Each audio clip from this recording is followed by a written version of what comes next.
Do everyone see that symbol? Yes, I'm a die-hard Michigan fan. Hey, there's no shame in my game. I even like Michigan State. And Michigan State pride themselves in having the color of green, like a silky green. Yes, I'm a fan of silk and other types of finery too.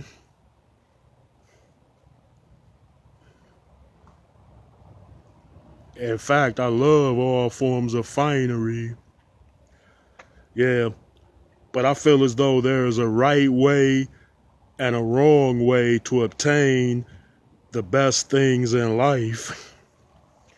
Yeah, there's always a moral to the story, but what type of moral do you want it to be? Everything has an opposite, and opposites don't always attract.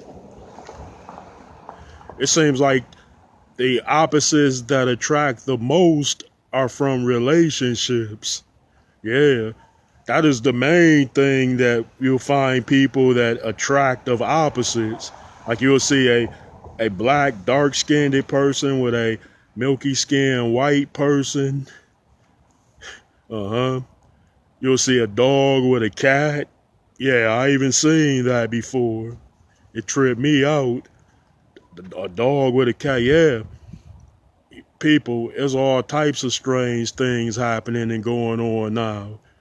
I even typed up a video and watched a dog breeding with a cat. Yeah, they were trying to crossbreed it. And it looked like it was very successful at the time. I'ma just describe the strangeness of it. The dog was facing the opposite direction of the cat, and the dog wasn't really making a sound. He was off into his own thing, but the cat was like, meow, meow, meow.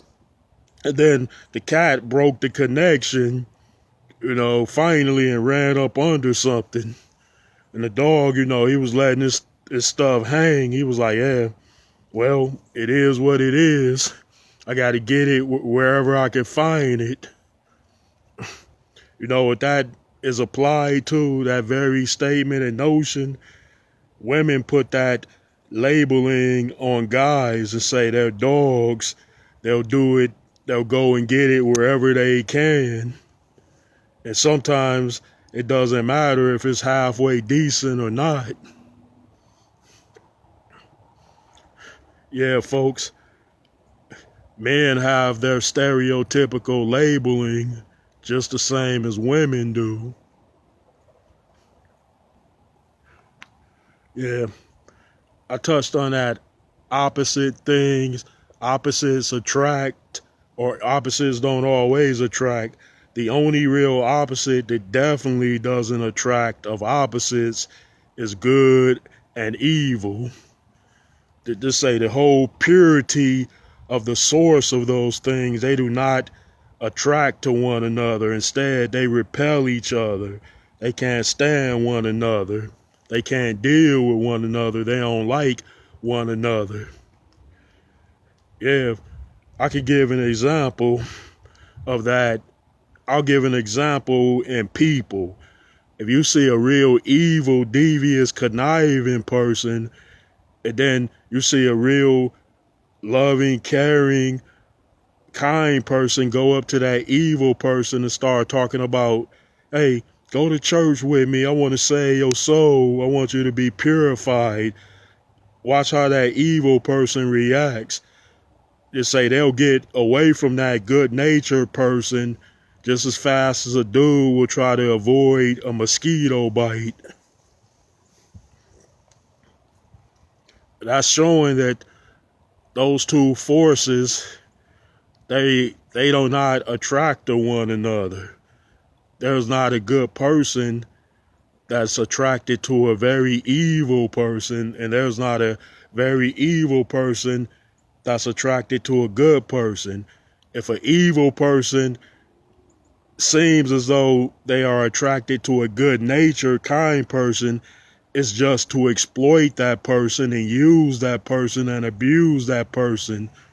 That's how an evil person looks at it. As an example, that evil, devious person is not going to be in love or care much for that kind, good-natured person because it cannot happen.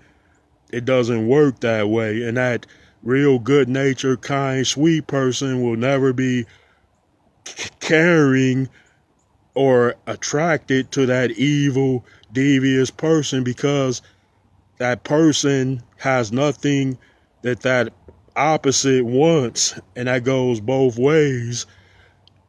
Good doesn't want evil, and evil doesn't want good, involving practices, behavior, and nature. That's the way it works, you know. Yeah, people is not that strange, and in fact, it's not strange at all. You need only pay attention, recognize, regard, and be aware of these things. Most definitely. Still got a little bit of light left.